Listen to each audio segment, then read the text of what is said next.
So bago ko pumunta sa bahagi na nais kong i-share sa oras na ito, I'm thinking, ako'y nag-iisip ng dalawang kaisipan, tinutukoy, ang ibig kong sabihin ay dalawang paksa.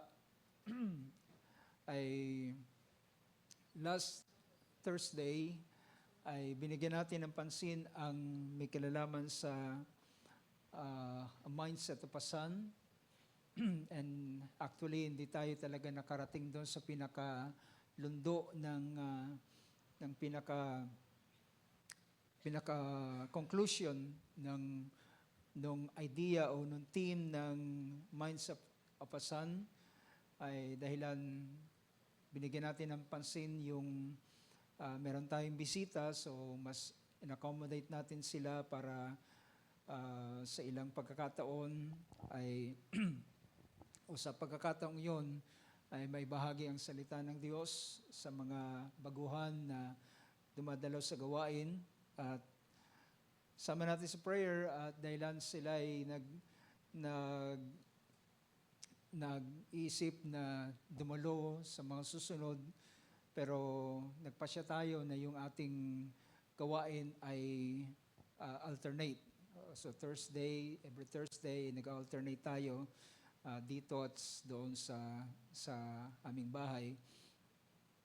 Ngayon pa man ay last Sunday din ay namigay din tayo ng tracts.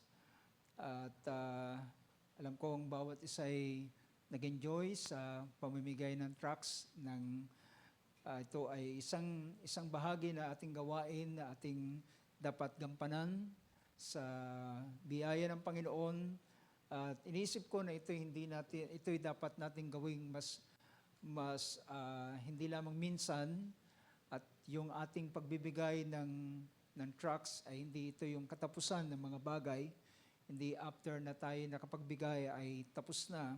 So just continue sa ating mga pananalangin, pagdulog sa Panginoon, ang patuloy niyang pagtawag sa mga kaluluwa na nais niyang abutin sa huling mga araw nito. So iniisip ko na kung tayo magbibigay ng tracts at meron tayong schedule doon na Thursday dito, so baka yung inimbitahan natin ay pumagpunta rito ng Thursday na wala tayong gawain. So hopefully, hoping na ang Diyos ang siyang magsaayos ng lahat ng mga bagay. At yung Thursday natin na gawain ay gusto rin nung ilan sa mga baguhan na dumalo sa mga susunod. Pero ako'y nag-isip na kung pwedeng pagkakataon na yung Tuesday ay sa ating mga prayer devotion ay maanyayahan din sila para makarinig ng mga salita ng Panginoon. So last Thursday, ang aking kaisipan na sinishare ay may kinalaman sa a mindset of a son. At yung bahagi na ating kinuhang theme o kinuhang text galing sa Luke chapter 15. At ito ay kalalagayan ng isang anak na matapos niyang kunin ang mana ng kanyang ama ay yumaon at pumunta sa malayong lugar at inaksaya ang kanyang mana, iniksaya ang salapi na galing sa kanyang ama na sa isang paluging paraan. At ang kalalagayan nito ng anak na ito ay siya'y bumagsak sa isang sitwasyon na siya ay naging alipin. So siya ay isang anak but dumating sa isang pagkakataon na siya naging isang alipin dahilan sa kanyang paraan ng pamumuhay na paaksaya. So makikita natin yung ganitong bagay na ang anak kung magkaminsan ay dumarating siya sa kalalagayan ng isang alipin. At ito yung nangyari doon sa lalaking ito pagkatapos niyang maaksaya ang kanyang tila baga sabi pa ng kasabihan, minsan ang tadhana ay mapagbiro. Dahilan kung kailan naubos ang kayamanan ng taong ito ay doon naman nagkaroon ng isang mabigat na famine. Nagkaroon ng kagutom sa lugar na kanyang kinaroroonan. It's severe. Ayon sa description ng Luke chapter 15, verse 14, ay ang famine ito ay it is a severe famine occurred in that country. Nagkaroon ng isang matinding tagutom sa lugar na yon. At minsan po may mga bagay na tayo'y inaasahan, pero kung magkaminsan yung mga bagay na ating inaasahan ay hindi yun ang bagay na nangyayari. At dahilan, totoo na dapat nating kilalanin na hindi tayong may hawak ng bukas. Hindi tayo may hawak ng bukas at ang mga bagay ay nangyayari, pero ang isang bagay na pribilehiyo ng isang anak ng Diyos, mga kapatid, at ito, ang pribilehiyo ng mga anak ng Diyos ay manalangin.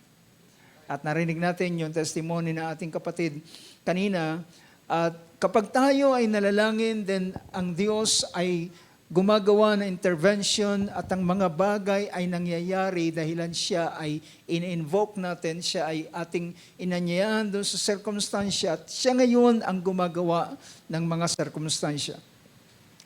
At kapag tayo ay nagtitiwala lamang sa ating mga sarili, most of the time ay hindi nagaganap yung mga bagay na ating iniisip at nangyayari ang ilang mga bagay. Pero kapag tayo ay nagpasimulang hingin ang tulong ng Panginoon, then makikita natin yung kanyang biyaya at pagtulong sa mga panahon after tayo manalangin. So sa lalaking ito ay dumating siya sa isang kalalagayan at sabi rito ng verse na ito, and now when he had spent everything, a severe famine occurred in that country and he began to be impoverished. Siya ay naghirap sa ganitong kalalagayan. Imagine being a son. Isang anak ay humantong siya sa isang kalalagayan at dumating siya sa isang punto na siya ay naging servant. Siya ay naglingkod bilang tagapagpakain ng baboy at siya ay sa tindi ng kanyang gutom, siya ay halos gusto niya ng kanin yung pinapakain niya doon sa baboy. Pero dumating siya sa kanyang kaisipan na naisip niya doon sa bahay ng aking ama ay napakaraming mga alipin doon pero hindi sila nagkukulang. Sila ay mga servant pero sila ay hindi nagkukulang at sila ay sapat-sapat at lumalabis pa nga, wika niya.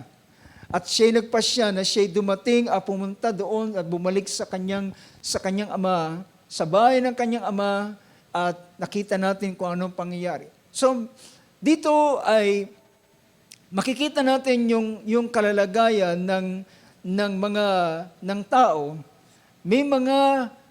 Merong anak na nahulog at gumawa nangyari at napunta siya at siya naging alipin. At meron namang mga dito sa bahay ng kanyang ama na sila ay mga alipin sila at sila ay kontento na doon sa pagiging alipin nila. At meron dapat na tamang mindset ang mga sabihin natin, ang anak ng Diyos, ang mga anak ng Diyos ay meron silang tamang mindset at ang dapat na kanilang mindset ay ang mindset ng isang anak.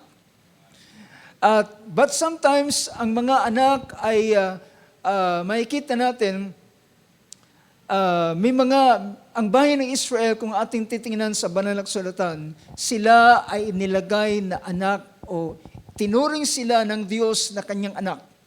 Sabi ng book of Exodus, if I'm not mistaken, Exodus chapter 4, ang sabi ng Diyos kay Moses, Israel is my firstborn, my son. Ang Israel ay kanyang anak, pero dumating ang isang pagkakataon na ang Israel ay hindi sila nagkaroon ng mindset na kagaya ng isang anak.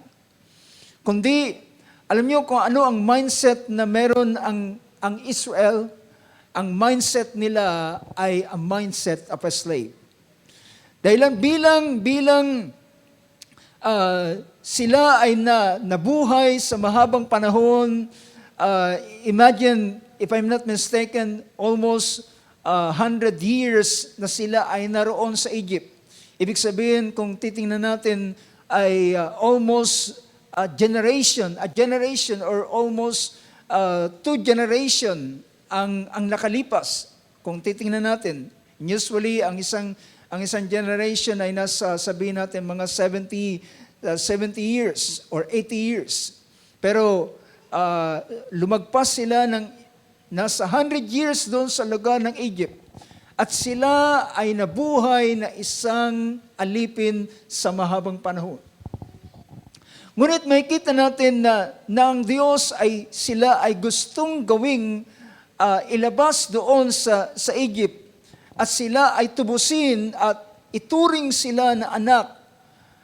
Well, ang isa sa suliranin ng bayan ng Israel, mga kapatid, sila ay nilabas ng Panginoon sa pagiging alipin, pero yung mindset nila at yung puso nila ay nasa kalalagayan pa rin ng alipin. Alam niyo kung bakit? Makikita natin sa banal na kasulatan na mas gusto nila na manatili sa Egypt na sila ay alipin basta kumakain sila ng masasarap na pagkain. Alam niyo, may ilang mga tao na mas gusto nila na meron silang masarap na pagkain kaysa makita nila ang isang kalalagayan na mas mainam. Alam niyo, ang verse, ang chapter 7 ng book of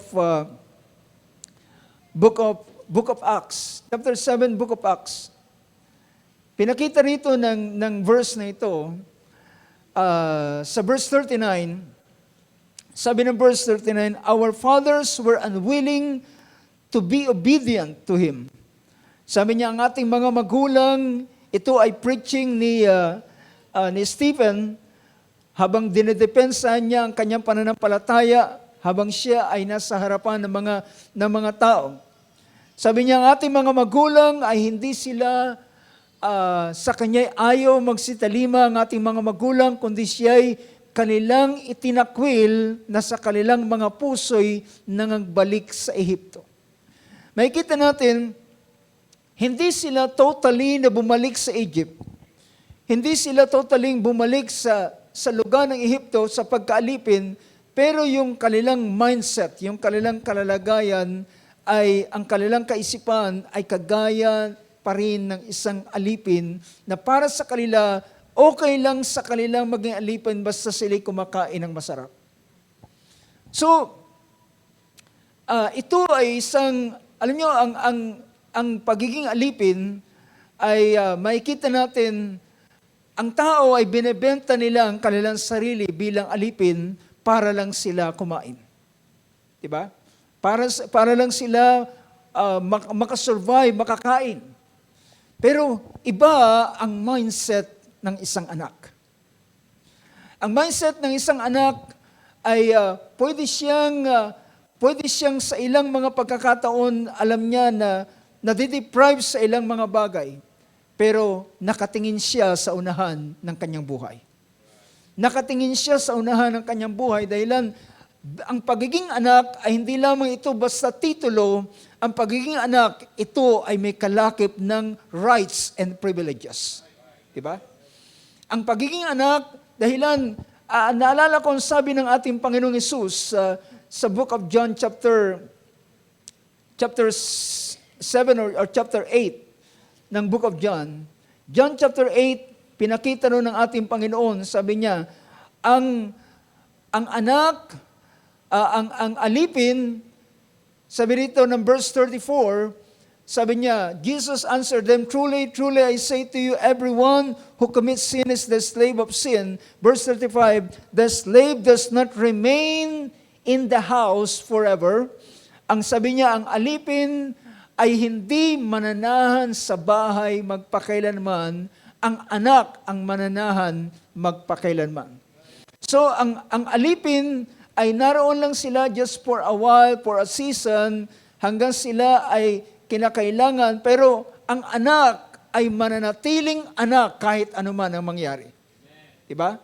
So makikita natin na dahilan ang bawat isa sa atin ay anak, well, ikaw man, ang anak man ay napawalay, ang anak man ay napalayo, ang anak man ay naghikahos, nawala ng kanyang damit, naging gula-gulanit ng kanyang damit, nawala ng panyapak, nawala ang kanyang singsing, nawala ang ilang mga bagay, ngunit ang anak ay nasa kanya ang pribilehiyo at ang karapatan.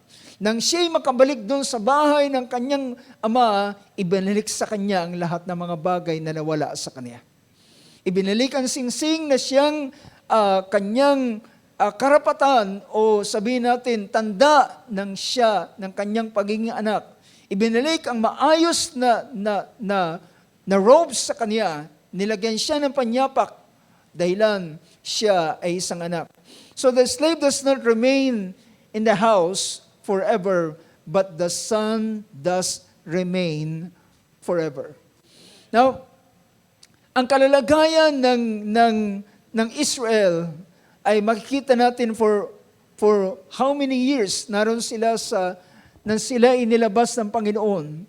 Well, sa mga panahon na sila ay naroon sa wilderness, well, meron silang mga bagay na naranasan. Merong hirap, merong mga pagtitiis na kanilang naranasan. Pero ang mahalaga, mga kapatid, ay hindi yung kasalukuyang kanyang naranasan, kundi yung bagay na mangyayari sa hinaharap. Well, kung tayo ay titingin lamang, mga kapatid, well, ang mindset ng isang alipin, ay lagi lamang silang nakatingin doon sa kanilang kasalukuyang panahon na kinabubuhayan. Ang alipin para sa kanila, ang kalalagayan ng alipin ay makakain lamang kami, okay na sa akin. Makakain lamang at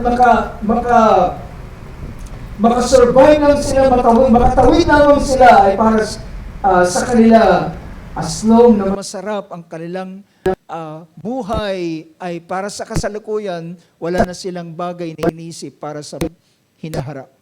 Pero mga kapatid, ito ang naging mindset ng Israel nang sila ay naroon. Nagsasawa sila doon sa mana. Nagsasawa sila doon sa mana na pinapakain sa kanila ng Panginoon. And actually, kung they would just realize, kung kanila lamang itong titingnan kung gaano ang Diyos gumawa ng himala sa panahon ito. Can you imagine sa isang wilderness na walang magiging anumang resource para sila makakain, pero sila'y nakakakain ng mana sa bawat araw. Ang wilderness ang disyertong lugar ay it is not a place for a seed or para magtanim o mag-harvest o ano pa man, pero sila ay kumakain sa kabila na wala ng ganitong mga bagay. Ang kanilang mga damit ay hindi na luma sa loob ng mahabang panahon dahil hindi sila makakabili ng bagong damit. Pero yung damit nila na kanilang meron sila na nakuha nila, o maraming dala-dala nila at nakuha nilang mga damit galing sa Egypt, lahat ng ito ay hindi na luma. Tumagal ito ng 40 years ay sila ay hindi nangailangan ng ilang mga bagay. Pero mga kapatid, nakikita natin dito sa bahaging ito, ang gusto kong punto na makita sa ganitong bagay ay tayo ay meron tayong mindset ng isang anak. Dahilan hindi tayo taga rito sa ibabaw ng mundong ito. Hindi tayo para dito sa mundong ito, kundi tayo ay merong bagay na inilaan ng Panginoon para sa bawat isa sa atin. Hindi tayo nakatingin sa kasalukuyang bagay, nakatingin tayo sa hinaharap. Kagaya ng mga lalaki nila Josue at nila Caleb, ang tinitingnan nila ay ang lupain ng pangako at ang bagay na kanilang pinagdaraanan, ito ay pawang pansamantalang karanasan lamang na kanilang naranasan. Hindi yun ang permanenteng bagay na kanilang dapat na na palagian. So, tayo mga kapatid, ay meron tayong nawa ang bawat isa sa atin, ang ating kaisipan ay ang inihanda ng Diyos para sa mga anak ng Diyos. Ang inihanda niya para sa bawat isa sa atin. At hindi ang mundong ito, hindi tayo mananatili sa lugar na ito sa mahabang panahon.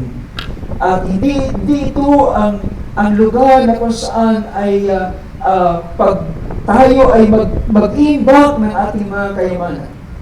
At kung tayo man ay maglalaan sa ating mga anak, mas magandang mailaan natin sa ating mga anak at may paso natin sa kanila ay ang ating pananampalataya. Dahilan ang pananampalataya yun ang siyang magdadala rin sa kanila sa lugar na inihanda ng Panginoon sa kanila. Now, sa oras na ito, just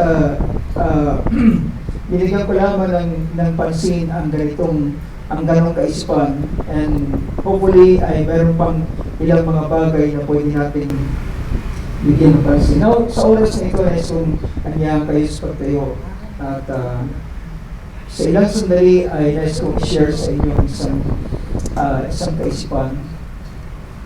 Amuin natin ang verse galing sa Psalms chapter 89, Psalms 89, verse 27, or kung tataas natin,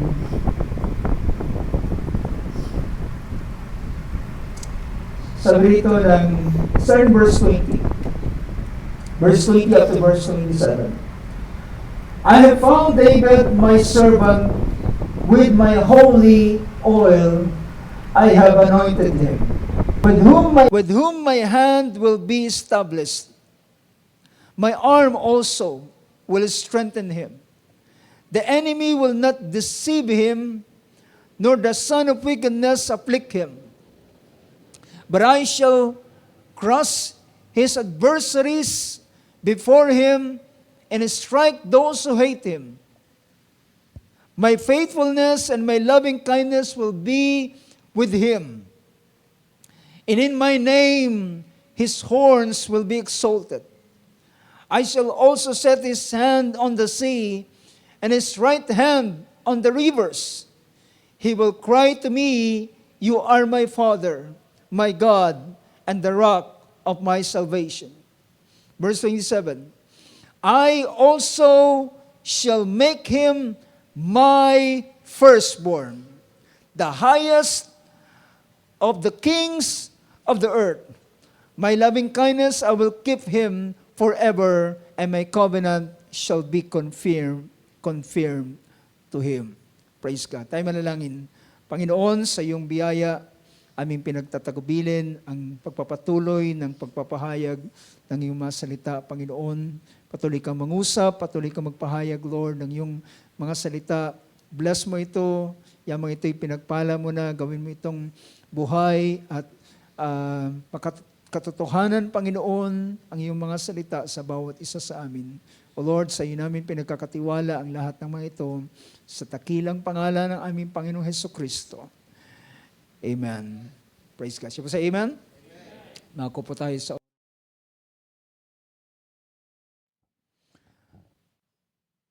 dito sa verse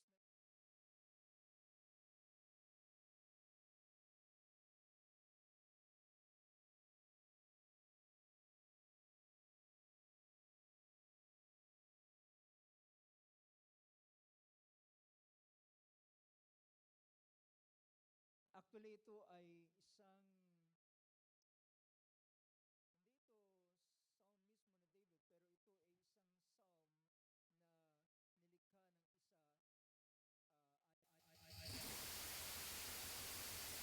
isang Ezraite.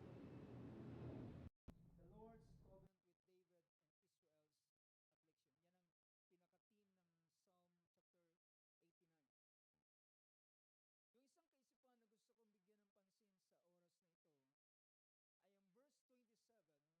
ang verse 27 na pinakita yung salita, kung pwede natin tingnan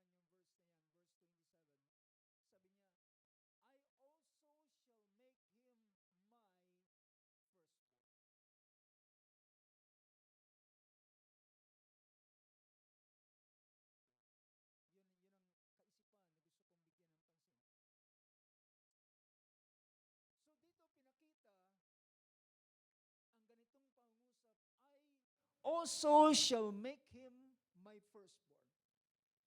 You know, alam natin na ang firstborn ay ito ay nangyayari by birth, di ba? Ito ay nangyayari by birth. Ito ay nangyayari sa kapanganakan.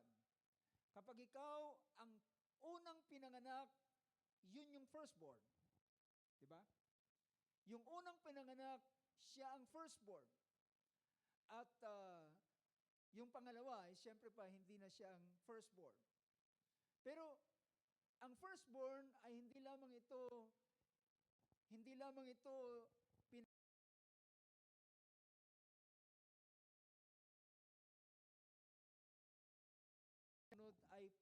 ay mga sumunod na mga anak. Ang firstborn ay merong napakalaking privileges. Naintindihan niyo mga kapatid? Ulitin ko. Ang pagiging anak ay isa ng malaking pribilehiyo kapag ikaw ay naging anak ng isang kilalang tao. Pero sa tradisyon o sa kostumbre ng ng Hudyo at sabihin natin kahit man ng pinapakita ng Biblia, ang firstborn ay hindi lamang bukod kung siya ay naging anak, ay meron na siyang malaking pribilehiyo dahil ang pagiging anak ay pagiging tagapagmana na. Diba? Ang maging anak,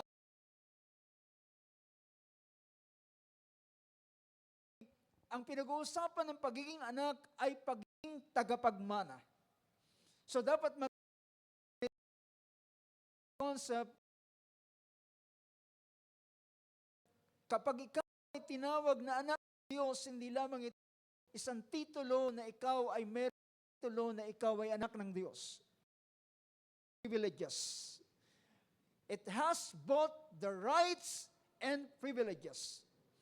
Meron siya ng tinatawag na karapatan at ng mga pribilehiyo o yung mga advantages, mga advantage na pwedeng makuha niya. So, makikita natin, as I mentioned kanina, ang pagiging anak ay isa ng malaking pribilehiyo. Ngunit ang pagiging panganay ay merong higit na pribilehiyo. Amen. Meron siyang masigit na privilege or privileges kung titingnan pa natin. Pero dito ay makikita natin yung kaisipan na pinakita sa verse 27, I shall make him my firstborn. So dito, it seems na merong pinapakita na pwedeng ang isa ay hindi firstborn, pero pwede siyang gawing firstborn. So, ulitin ko, pwedeng ang isa ay hindi siya firstborn, pero siya ay pwedeng maging firstborn at mapunta sa kanya ang mga privileges. Kung titingnan natin ang ilang mga bagay based sa sinasabi ng banal na kasulatan. Tingnan natin, pag pinag-usapan natin ang core meaning ng firstborn, ay pinapakita na siya ay first in rank, siya rin ay first in inheritance, at siya rin ay first in authority. So pinapakita na siya ay una sa lahat ng mga bagay ay siya ay ibinibigay ang pinakapangunahin para sa kanya. So, yung pagiging firstborn na hindi lamang siya yung pinakamatanda sa magkakapatid. Minsan iniisip natin na sa atin kasi ay walang ganitong bagay. Yung panganay ay siya yung pinakamatanda. At pero pag pinag-usapan natin sa custom ng mga Hudyo o sa panahon ng dahilan ang Diyos ang siyang nagdisenyo ng kostumbre sabihin natin, dahilan ang Diyos ang siyang nagdisenyo ng bansang Israel, ang kanilang konstitusyon ay hindi ito ginawa lamang ng mga tao. Ang kanilang konstitusyon ay ang Diyos mismo ang nagbigay sa kanila. Sa pamamagitan ng laws, yung laws nila ay ito'y galing sa Diyos. Ano sabi ng Book of Deuteronomy? Sabi ng Book of Deuteronomy, sabi niya, sino ang mga bansa ay maiinggit sila sa inyo.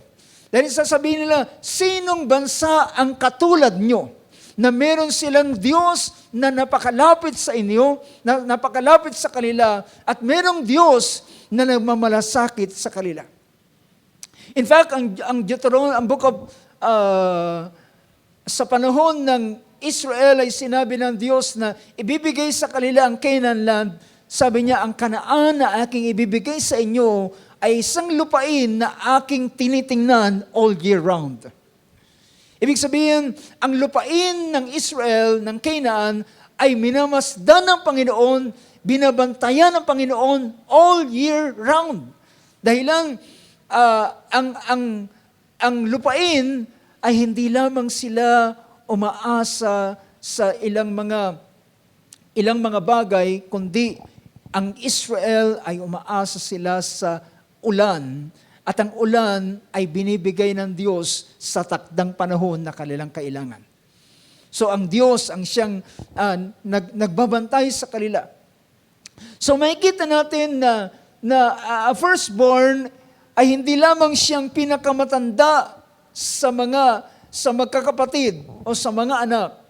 Siya ay nagre-represent ng meron siyang bagay na nire-represent. Ang nire-represent niya ay, it represented the strength, leadership, and continuity of the family line. So, nagre-represent siya ng lakas, dahil ng panganay ay siyempre pa ipinanganak ang panganay nasa panahon pa ng kabataan ng mga magulang. Diba? So, siya ay nagre-represent ng strength, at yung panganay din ay sa kanya, tingnan natin ito, sa kanya ay binibigay ang leadership. Sa kanya ay binibigay ang leadership. At sa kanya rin nakasalalay yung pagpapatuloy ng family line. Most especially kapag ang anak ay lalaki. So, at nakikita natin sa ganitong bagay, sa aklat ng Genesis chapter 49 verse 3, pinakita rito si Reuben na siyang pinakapanganay na anak ni Jacob. So, si Reuben, sabi ng 49 verse 3, Reuben, you are my firstborn, my might, and the first fruits of my strength. Ikaw ang unang bunga, pangunahing bunga ng aking lakas, preeminent in dignity and preeminent in power. So pinapakita diyan na si Reuben as a firstborn ay nasa kanya ang kalakasan, siyang pangunahin ng kanyang lakas, siya ay pangunahin din, siya ang preeminent in dignity and preeminent in power. So honor, authority, and dignity ay ito ay pribilehiyo ng isang panganay. So tandaan natin yan. Kaya mamaya, kapag ating pinag-usapan ng isang bagay, ang susunod na kaisipan na ating pag-uusapan ay maintindihan nyo kapag inalala natin ang ganitong kalalagayan ng panganay, honor, authority, and inheritance ay nasa kanya. Pangalawa na pribilehiyo ng isang panganay ay Deuteronomy chapter 21 verse 17. Sabi rito ng chapter 21, sabi rito, kapag ang isang lalaki ay meron siyang dalawang asawa, normally merong ganitong pangyayari sa Bible time. Kapag meron siyang dalawang asawa, at ang isa yung mas minamahal niya, at ang isa naman ay hindi masyado, sabihin natin. Ito ay nangyari sa kay Rachel at kay Leah, di ba? Ang pinaglingkuran ni Jacob sa first 7 years niya ay siyempre yung kanyang minamahal ni si Raquel. Pero ang binigay sa kanya si Leah. Pero ang nangyari, mas mahal niya si Raquel, pero mas unang nagkaroon ng anak si Leah. Diba alam natin yan? So, si Leah ay kapag ganitong instance, kapag ganitong kalalagayan, ay hindi pwedeng yung mas minamahal niya na kapag nagkaroon ng anak, ay yun yung ituturing niya na kanyang panganay. Hindi ganoon ang batas ng Panginoon. Kahit ang anak ay pinanganak doon sa hindi niya minamahal na mas malabis, ay ang sabi ng verse 17, sabi niya, sa Tagalog, kundi kanyang kikilalaning panganay ang anak ng kinapupuotan, yung tinutukoy dito, yung hindi masyadong minamahal na babae, anak ng kinapupuotan sa pamamagitan ng pagbibigay sa kanya ng 2 bahagi sa buong kanyang tinatangkilik. See, he shall acknowledge the firstborn by giving him a double portion of all that he has. Ang pagbibigay sa kanya ng 2 portion, for example, kung kapag ang isang tao ay meron siyang 3 anak, doon sa kanyang asawa, ay yung sabihin natin, yung pag-aari niya ay hahatiin niya sa 4, for example. Hatiin niya sa 4, pero yung double portion ay ibibigay niya doon sa panganay, yung mga anak niyang sumunod ay tigit-tigisang portion lamang. So ganun ang pinapakita rito. So ganun din ang nangyari sa pangyayari sa buhay ng nanay ni Samuel. Alam niyo yun. Ang nanay ni Samuel si Hannah siya ay asawa ni Elkanah, pero si Elkanah meron siyang 2 asawa. Pero mas minamahal ni Elkanah si Hannah, samantalang si Hannah naman ay wala siyang anak. So merong mga ganitong mga instance, pero pinakita ng ating Panginoon ang pagiging fair ng lahat ng bagay. Nasabi niya, mas kikilalanin niya na ang firstborn kung sino ang unang ipinanganak. Kung kaninong babae ang unang nanganak ay yung ipinanganak noon, yun ang kikilalaning firstborn. At bilang pag-acknowledge na siyang firstborn, ibibigay sa kanya ang double portion ng lahat ng meron siya.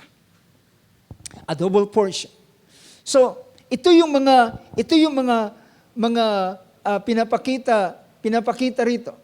So, ngunit may isang pangyayari sa banal na kasulatan. So, at dito pa sa pangungusap na ito, na pinakita ng Panginoon kay David. But before na pumunta tayo dyan, merong isang pangyayari na pinaka-popular na alam natin, ito yung pangyayari sa pagitan ni Esau at ni Jacob. Diba? Nang si Esau, nang naglihi si Rebecca, asawa ni Isaac, nang naglihi siya, ay ang kanyang, meron siyang kakaibang karanasan. Dahilan, habang siya nagbubuntis, ay ibang klase ang kanyang naramdaman. Parang merong nagbubuno doon sa loob ng kanyang tiyan. At nang siya'y manalangin sa Panginoon, kanyang ipinahayag sa kanya na merong 2 bansa na naroon sa loob niya. Ang isa'y malakas at ang isa'y mahina. Ngunit sabi niya, paglilingkuran ng panganay ang bunso. At sabi niya, at pinakita roon na kanyang inibig. Ang inibig niya si Jacob, pero kanyang kinapuutan si Esau. Now, makikita natin dito, in the long run, nang ipinanganak na ang magkapatid na ito, doon ay nagbubuno sila at nag-uunahan sila doon sa paglabas. Nag-uunahan sila sa paglabas doon sa sinapupunan ni Rebecca, at ang unang lumabas ay si Esau. Mabalahibuhing, mapula, at ngunit paglabas niya, siyempre normally, alam natin naman ang senaryo sa panganak, unang ulo, huli yung paa, pero paglabas ng paa, yung huling paa ni Esau ay nakahawak yung kanyang kapatid doon sa kanyang sakong. So ibig sabihin, nag-aagawan sila doon pa lamang sa sinapupunan, ay nag-aagawan sila sa pagkapanganay. At lumabas si Jacob at si Esau ang siyang dineclare na panganay. Siya yung firstborn. Pero mga kapatid, alam nyo, ang Diyos ay meron siyang mga bagay na ginagawa na ito ay meron siyang gustong ipakita sa mga darating na panahon. At ang nangyari, si Esau ang panganay, si Jacob ang sumunod, pero si Jacob ay mayroong malaking interest sa pagkapanganay. Diba? Si Jacob ay gusto niya ang pagkapanganay dahilan naintindihan niya ang mga pribilehiyo na meron ang isang panganay.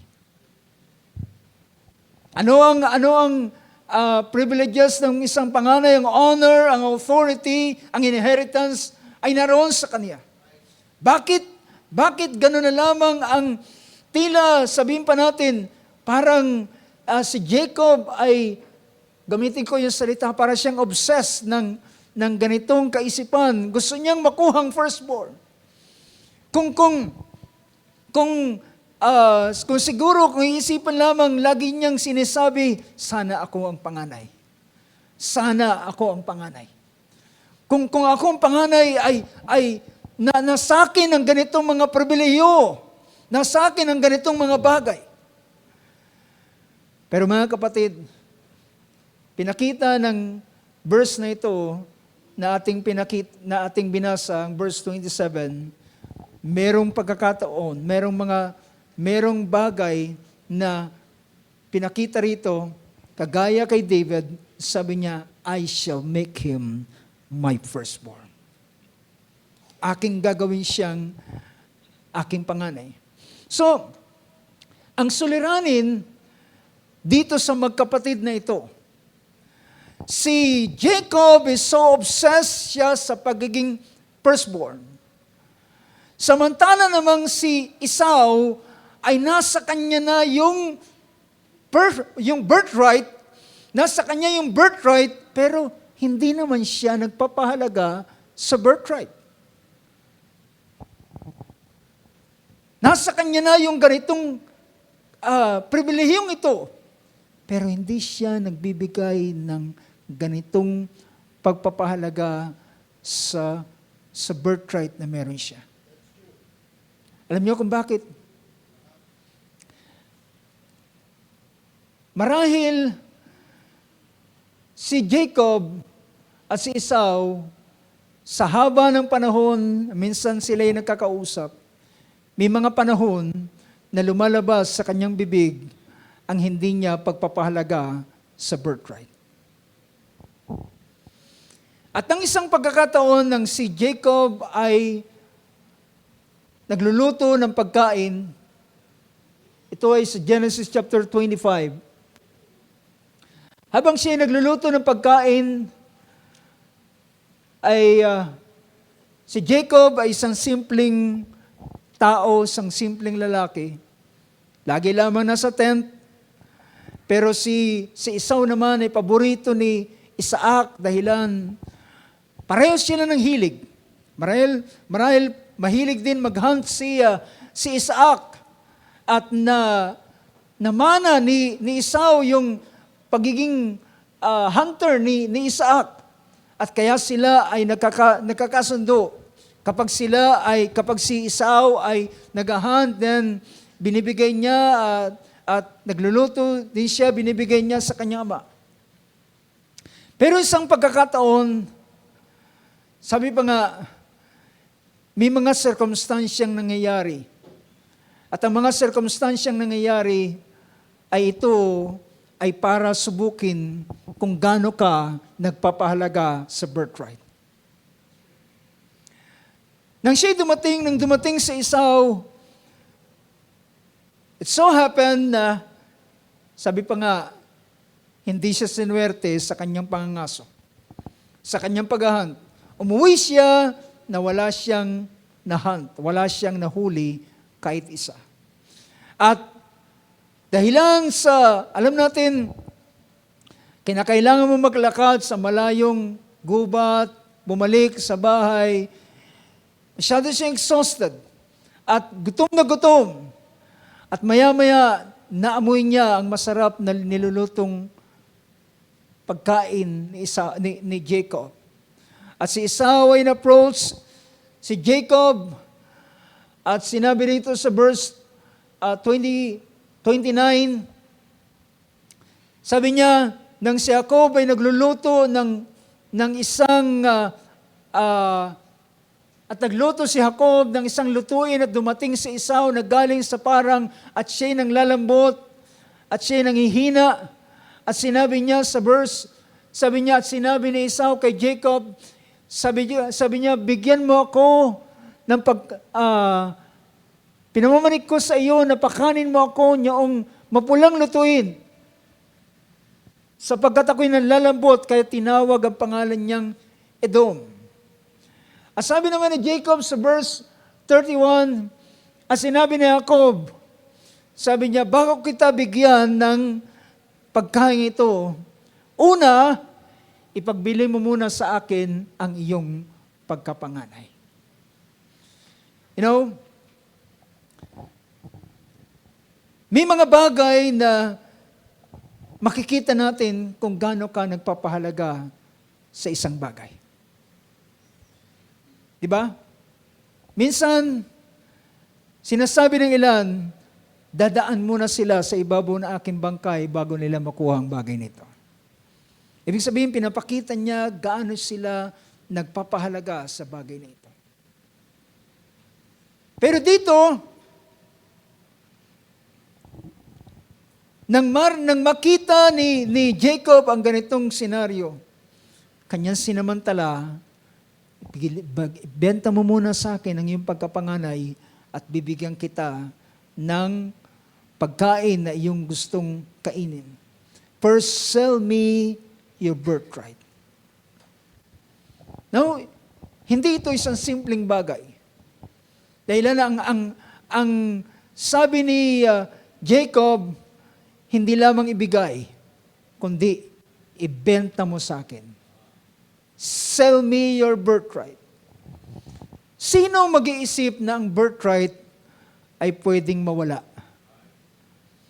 Sino nag-iisip na ang birthright ay, sa yung nangyari na siya'y panganay, parang hindi na ito pwedeng mabago pa. Di ba? Tama ba? Hindi na yan pwedeng mabago. Siya talagang lumabas na nauna. Siyang lumabas na firstborn at nasa kanya yung right na ito. Pero, sinabi niya, sabi ng verse 32 at sinabi ni Esau, narito, ako'y mamamatay sa gutom at saan ko mapapakinabangan ang pagkapanganay na ito. Tandaan natin mga kapatid, ang pagkapanganay, it seems na parang hindi mo yan kailangan ngayon. Pero kakailangan mo ito in the future. Kailan? Sa panahon ng pag-claim ng blessing. And it seems na, yung mga tinatawag na stub, di ba? Kapag kayo bumili ng ticket, pinupunit yan, yung kalahati, ihuhulog doon sa tambyolo, doon sa raffle box. At nandun yung pangalan mo, pero yung kalahati, yung stub na yon ay may parehong numero, yung kalahati ay ibibigay sa'yo. So, kapag hindi mo binigyan ng importansya yung maliit na bagay na ito, at pinakalat-kalat mo lang at pinabayaan mo lang mapaglaruan ng sino man, pag ikaw ay dineklara ng panalo, hindi mo makiklaim ang iyong blessing. Hindi mo makiklaim ang iyong premyo dahil ang hahanapin sa iyo ay nasaan ang stub. Diba? So, it seems na wala itong halaga sa kasalukuyan. It seems na, sabi pa nila, mapapakain ba ako niyang birthright na yan? Kung yung birthright, na sa akin nga ang birthright, mamamatay naman ako sa gutom. So hindi ko na mapapakinabangan. Pero ibig sabihin, mga kapatid, well, ang gutom ay lumilipas yan. Diba? Ang gutom ay pwedeng lumipas. Pero ang pagpapahalaga sa birthright ay isang bagay na dapat na ipakita. So, hindi niya naisip na pwedeng lumipas ang gutom at kung siya ay makapagluto, ay pwede naman siyang kumain. Pero dito, nasa isang crucial na desisyon na dapat niyang gawin, Will I sell my birthright? Ibebenta ko ba ang aking birthright or magtitiis ako ng gutom at ikikip ko ang birthright sa akin at magluluto na lamang ako, makip ko lang ang aking birthright. Dito mga kapatid, dito ko gustong ipakita yung mindset ng isang slave. Ang mindset ng isang slave ay mahalaga lamang sa kanila ay ang kanilang tiyan, ang makakain. At ngunit sabi rito ni Esau, sabi niya, anong gamit ng birthright na ito? What use then is the birthright to me? So sinabi niya, anong halaga nito sa akin? Kung ako naman ay mamamatay sa gutom. Pero sabi ni Jacob sa kanya, well, hindi ganun kadali. Sumumpa ka muna. Sabi ng verse 33, taas mo ang iyong kamay, kanang kamay, at sabihin mo, ako si Esau, sa araw na ito ay binibenta ko kay Jacob ang aking pagkapanganay sa halaga ng isang mangkok na pagkain.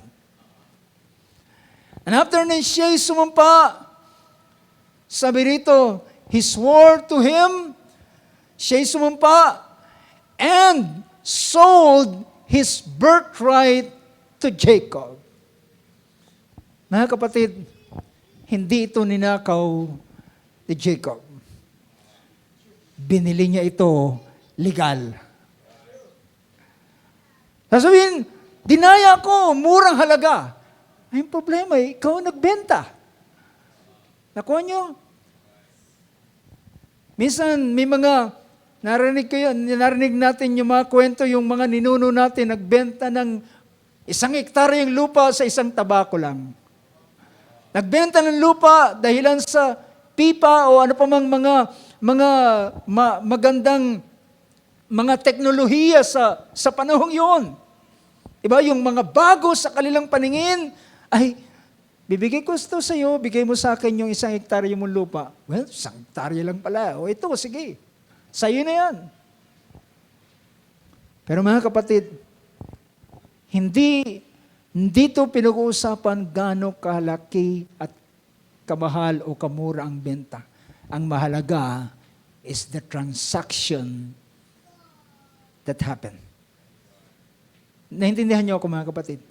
Yung transaksyon na naganap. Ano sabi ni Apostol Pablo sa kanyang sulat sa Galatia? kung ang isang tipanan ay ginawa lamang ng tao, bagamat ito'y ginawa ng tao, ito ay matibay.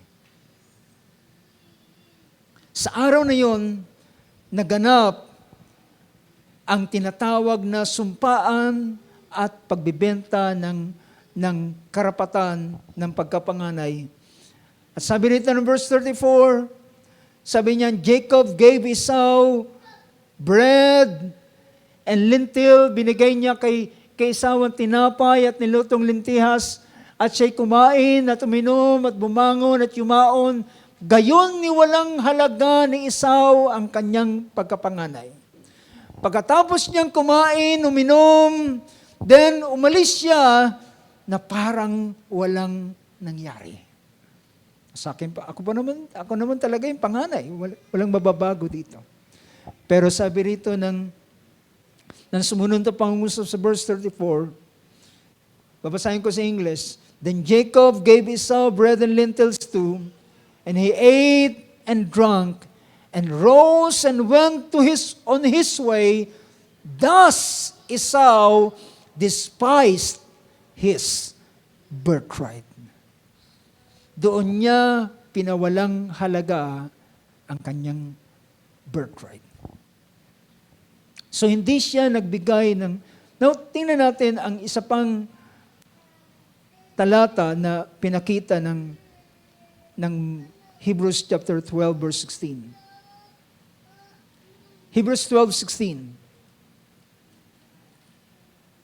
Ang sabi niya ng verse na yan,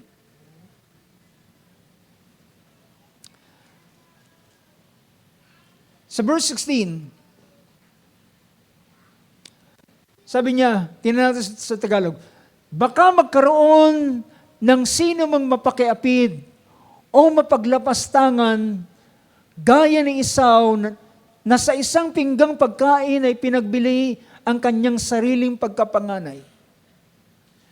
Nasabi niya, sapagkat nalalaman ninyo na bagamat pagkatapos ay ninasa niyang magmana ng pagpapala, siya'y tinakwil sapagkat wala na siyang masumpungang pagkakataon ng pagsisisi sa kanyang ama, bagamat pinagsikapan niyang mapilit na lumuluha. So pinakita rito, sa isang version, tingnan natin ang King James Version. Ang King James Version ay nagsabi ng ganito, 16, lest there be any fornicator. Mga kapatid, ginamit ni Paul yung salitang fornicator, let there be fornicator. Sa ibang version ay immoral or godless person. Let there be any fornicator or profane. Alam niyo ba yung salitang profane? Ito ay pagpapakita ng hindi pagpapahalaga sa bagay na nanggaling sa Diyos. Ang hindi pagpapahalaga sa banal na bagay, ang hindi pagpapahalaga sa mga bagay na may kinalaman sa Diyos, ito ay isang profane. Meaning to say, ngayon ang mga tao ay meron silang mga pagkilala sa mga lugar. May mga tinatawag silang sagradong lugar. Pag yung lugar na yun ay sagrado, ganun nila iniingatan kapag sila'y naroon sa lugar na yun. So, tinitingnan nila na yung lugar na yun ay sagrado. So, ganun din naman, yung pagtingin at yung pagkilala sa isang bagay na hindi pagbibigay ng halaga. It is pagkilala mo na ito ay isang pangkaraniwan lamang. Ito ay kagaya ng sinabi ng verse na ito, na kagaya ni Esau na hindi siya nagpahalaga sa birthright. A profane ay pagtingin mo sa isang bagay na pangkaraniwan. Pero kapag ikaw ay kinikilala mo ng isang bagay, ito'y mahalaga. Ganun mo binibigyan ng importansya ang bagay na ito. Mawala ng lahat, wag lang yung bagay na ito. Diba? Mawala ng lahat, wag lang yung bagay na ito dahilan pinapakita mo yung pagpapahalaga. Tinitreat mo yung bagay na yun na not common. Hindi siya common. So ganun ang pinapakita rito. So, ang problema kay Esau ay dapat sa kanya ang blessing, dapat sa kanya ang mga privileges. Pero unang ginawa ni Esau, binenta niya ang kanyang pagkapanganay. Hindi niya ito pinahalagahan.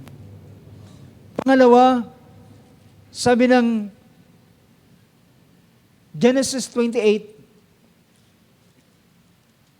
o 26 pa rin. 26 naman. Chapter 26, verse 34. Verse 34 sabi ron, nang si Esau ay 40 taon na. Nang siya ay 40 years old na. Ito yung, sabihin natin usually, panahon ng pag-aasawa.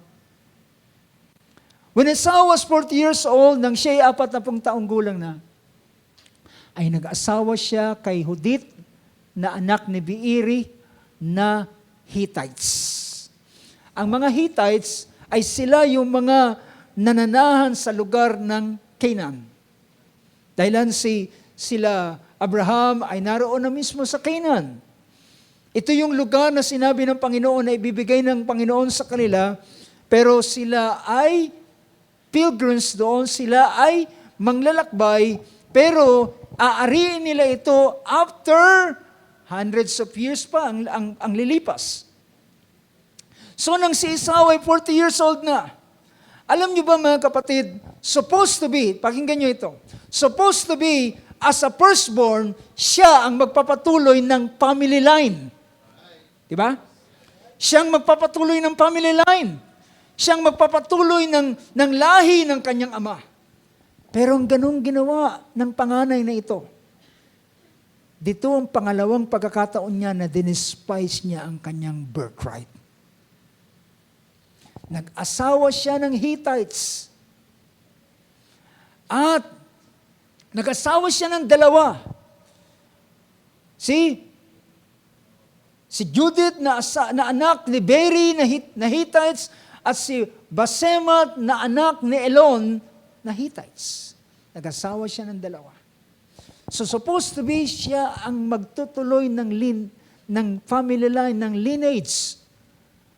At you know mga kapatid, bilang anak ni Abraham, ay sila ang nag-iingat dahilan sa pamamagitan ng linya ng pamilya ni Abraham, sa dulo nito, doon ipapanganak si Kristo. But alam natin dahilan nakita na natin yung lineage na ito.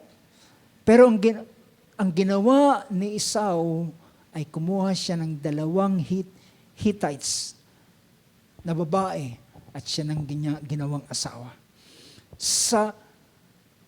Dito, ang birthright ay nawala sa kanya. Pangalawang pagkakataon, he despised the birthright. Pangalawa, nag-asawa siya ng 2 Hiteo. Dito niya ipinakita that he is not worthy for the blessing. Hindi siya karapat-dapat sa blessing na ito, sa pagpapala. At ano nangyari? Nagkaroon nang ibinigay ng blessing, nakuha ito at naibigay kay Jacob. Siya ngayon ay ang blessing ng pagkapanganay ay napunta sa kanya. At si Esau naman, bagamat siya ay umiyak sa harapan ni Jacob, or rather ni Isaac, ay hindi niya na makukuha ito. Sabi pa nga, kahit lumuha siya ng dugo, yung pagluha niya ay yung awa sa kanya, awa na lang ang makikita mo sa kanya, pero hindi niya na pwedeng makuha ang blessing. I still remember ang ilang statement na sinabi ng banal na kasulatan. Alam niyo ba, merong darating na panahon na sabi ng banal na kasulatan, there will be weeping and gnashing of teeth. Merong tinatawag na pag-iyak, pagluha, at pagngangalit ng mga ngipin. Kailan ito? Sa panahon ng kanilang labis na panghihinayang paano nila pinalagpas ang mga mahalagang bagay sa kanilang buhay. There will be weeping, gnashing of teeth. Sabi pa nga, meron doong pagtangis. Kahit anong gawin nila, hindi nila makukuha ang blessing. Now, mga kapatid, tingnan natin. Alam niyo ba na pinakita rito ng verse ng Psalms 89. Pinakita rito na sabi niya, I will make him my firstborn. Ito ang covenant ng Diyos kay David. Gagawin ko siyang aking panganay. So pwede pala na mangyari ang ganitong bagay nang hindi panganay ay gawing panganay at bigyan ng karapatan ng isang panganay. Bigyan ng karapatan ng isang panganay. At ano yung sinabi ng Panginoon na maranasan ni David? I shall make him my firstborn. Anong sabi niya? Siya ay nasumpungan ng Panginoon sa pamamagitan ng banal na langis na ibinuhos sa kanya. Yung langis na ibinuhos sa kanya, ito ay pagpapakita na siya ay tinandaan. Minarkahan na siya ay pinahiran ng Diyos at siya'y pag-aari ng Panginoon. I have found David, my servant, with my holy oil, I have anointed him. I mark him. Alam niyo ba yung paglalagay ng langis? Yung langis ay hindi kagaya siya ng tubig. Ito ay nare-retain sa tao, naiiwan sa tao. Sabi niya, with whom my hand will be established, my arm also will strengthen him. I'm reading 89 Psalms verse 20 and 21. Sabi niya, ang aking kamay ay pagtitibayin sa kanya, sabi ng verse na yan, sa Tagalog, na siyang itatatag ng aking kamay. Pagtitibayin siya ng aking kamay, ibig sabihin, hindi siya makikilos. Itatayo siya ng aking kamay. My arm also, siya'y palalakasin ng aking bisig. So, ibig sabihin, ang sino mang lalaban kay David ay ang Diyos ang kanyang kalaban. Amen. And that's the reason, mga kapatid, even Goliath ay bumagsak sa harapan ni David. Ito'y dahilan, hindi ito dahilan sa kanyang galing sa kanyang slingshot. It is God. Ito'y ang Diyos na naroon sa kanya. Ito'y ang Diyos na kumilos sa kanya. Ito'y ang Diyos na nagbigay ng lakas sa kanya. The enemy will not deceive him, sabi ng verse 22. Ang kaaway, hindi siya pwedeng dayain. Ni ang mga anak ng mga masama ay siya'y sasaktan man lamang. Hindi siya pwedeng dalamatiin ng mga taong, ng mga masama. The enemy will not deceive him, nor the sons of wickedness afflict him. But I shall crush his adversaries before him.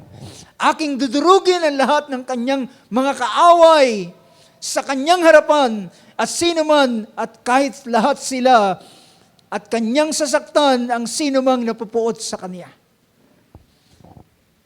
Nakikita niyo ba mga kapatid? Alam niyo, ang mga binabasa ko is the privileges ng isang firstborn.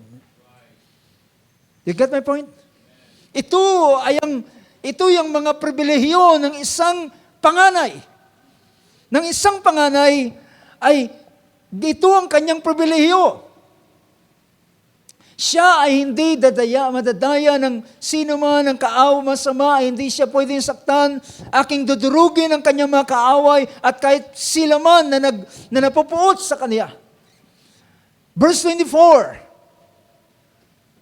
ang aking pagtatapat, ngunit ang pagtatapat ko at ang kagandang loob ko ay sa kanya, at sa pangalan ko'y matataas ang kanyang sungay.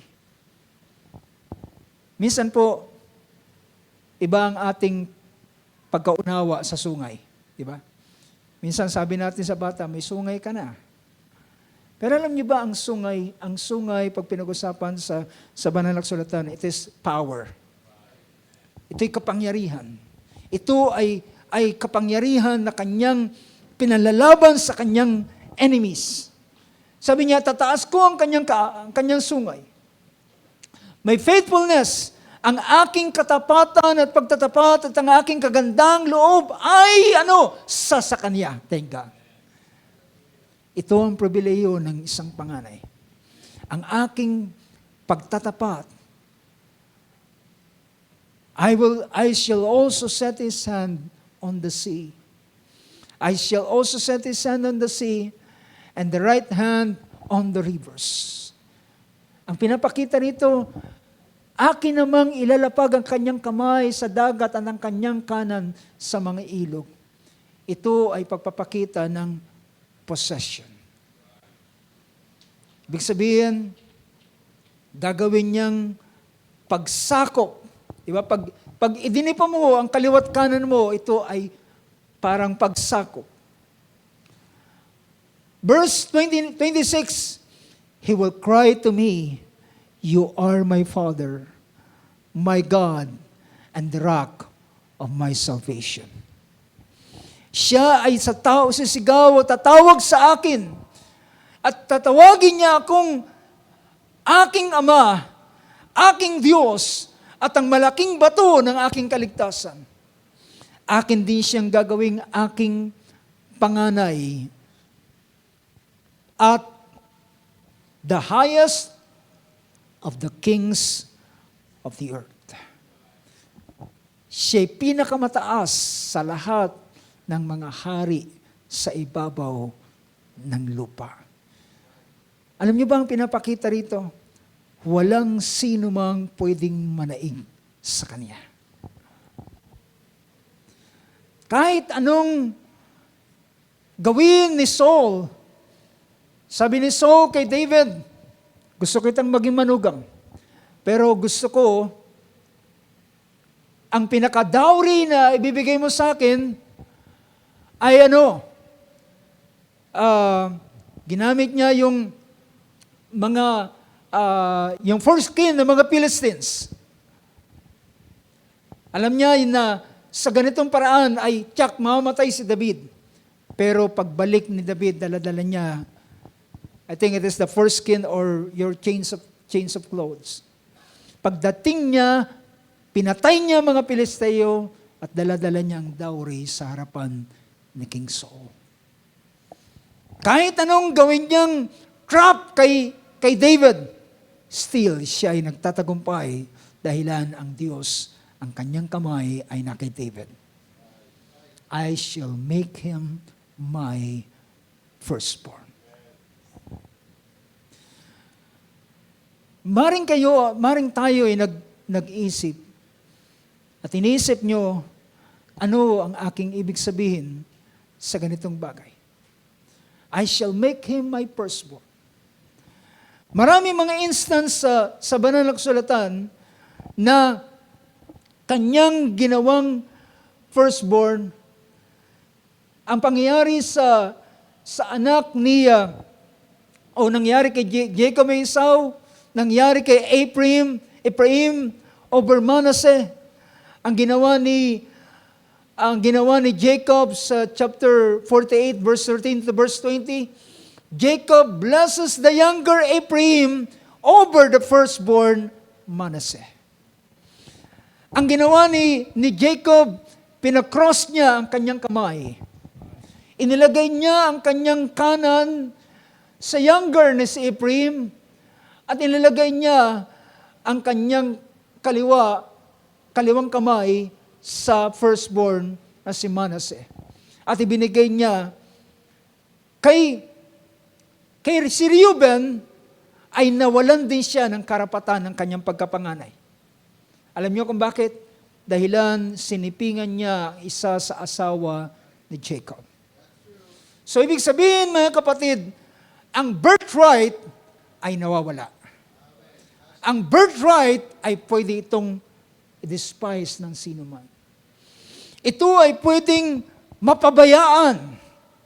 Ito ay pwedeng nasa iyo ng kamay, nasa lahat ng pribileyo ay nasa iyo, pero ito ay pwedeng mawala dahilan sa kapabayaan at sa paraan ng iyong pamumuhay. Your character, ang character ay malaking pinapakita rito. Yung pagpipigil at ilang pang mga bagay. Kung nagawasan ng pigilan ni Esau yung kanyang gutom at mas pinahalagan niya ang kanyang birthright. Kung napigilan ni Reuben ang kanyang sarili at di niya sinipingan ang asawa ni Jacob, di sana ang birthright ay nasa kanya pa rin. So there are reasons na ang tinatawag na birthright ay pwedeng mawala. Yung rank as a firstborn ay naroon pa rin sa kanya, siya pa rin ay panganay, pero yung right ay nawala sa kanya. Yung blessing ay hindi niya natanggap.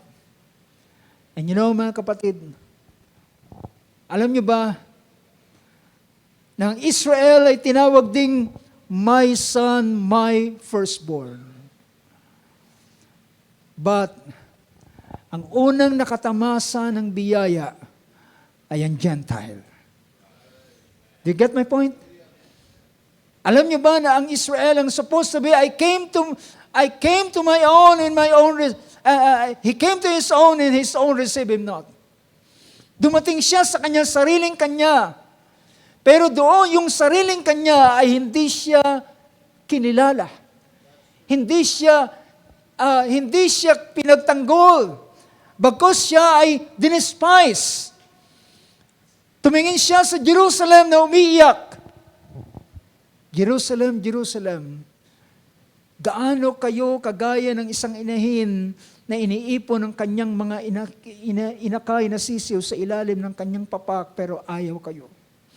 Darating ang panahon, ang new syudad ay mawawasak. Sabi niya doon sa mga babae na umiyak sa kanya habang siya hinahagupit, habang siya dala-dala ang cross, at habang siya duguan. At sabi niya sa mga babae, wag ako ang inyong iyakan ninyo ang inyong sarili at ang inyong mga anak at ang Jerusalem. At dumating ang panahon, mga kapatid, ibinaling ng Diyos, hallelujah, ang kanyang biyaya sa Gentile na hindi kanyang bayan, hindi kanyang bansa, hindi kanyang iniibig, kundi, hallelujah. Sabi pa nga ng banal na kasulatan, ang mga hintil ay tinatawag na aso at baboy sa paningin ng mga Hudyo. At sabi ng Panginoon, hindi ko dapat ibigay, ihagis ang tinapay sa aso. Kailangan mo nang mabusog ang anak bago ko ibigay ang tinapay sa aso. Sinong matinong magulang, papakaanin muna ang aso habang ang anak ay nagtitiis ng gutom. Kaya sabi niya bilang, ngunit, ang pananampalataya ng isang Gentile ay hindi kayang, hallelujah, hindi kayang palagpasin ng Panginoon. At sabi ng Panginoon, babae, dakila ang iyong pananampalataya. Mangyari ayon sa iyo, hallelujah, ayon sa iyong pananampalataya. Now mga kapatid, alam niyo ba, na tayo ay ginawang panganay. Tayo ay ginawang panganay. Ang ating Panginoon ay siya ay panganay. In fact, sa lahat ng mga bagay, siya ang panganay. Siya ang panganay. Pinakita ng Book of Colossians chapter 1 verse 16. Diba? Ang anak ng Diyos ay tinawag na firstborn of all. Sabi dito, verse 15, Colossians.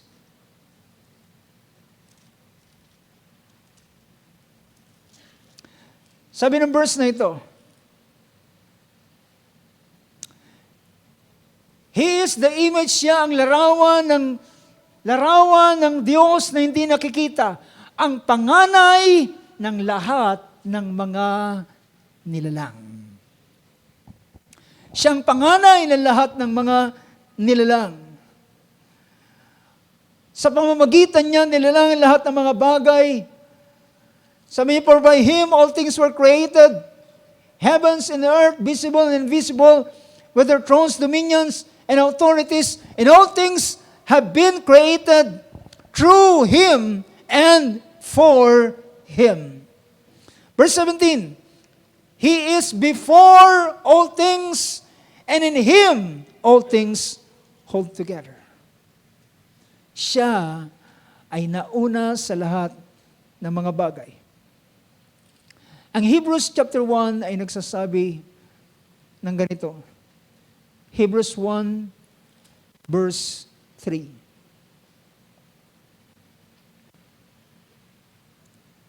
Or verse 2. In these last days, at nagsalita sa atin sa mga huling araw na ito sa pamamagitan ng kanyang anak na siyang itinalaga na tagapagmana ng lahat ng mga bagay. Siya ang itinalaga na tagapagmana ng lahat. Hindi ng ilan, kundi ng lahat. Ng lahat ng mga bagay. Dahilan siya ang panganay. Siya rin ang naging panganay nang siya ay pinanganak dito sa ibabaw ng sanlibutan. Tinawag siyang firstborn. Pero, nang siya ay pinakita rito na lahat ng mga bagay na nangyari ay ito ay lahat siya ang nauna. Siya rin ang tinawag ng banal na kasulatan, the firstborn from the dead. Siya ang panganay. Siya ang nauna na nagbangon sa mga patay. So, in all things, pinakita ng banal na kasulatan, siya ay merong kataasan, meron siyang preeminence sa lahat ng mga bagay.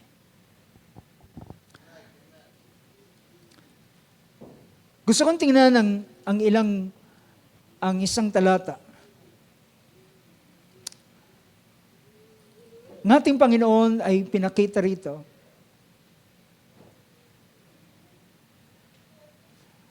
Ang Romans chapter 8,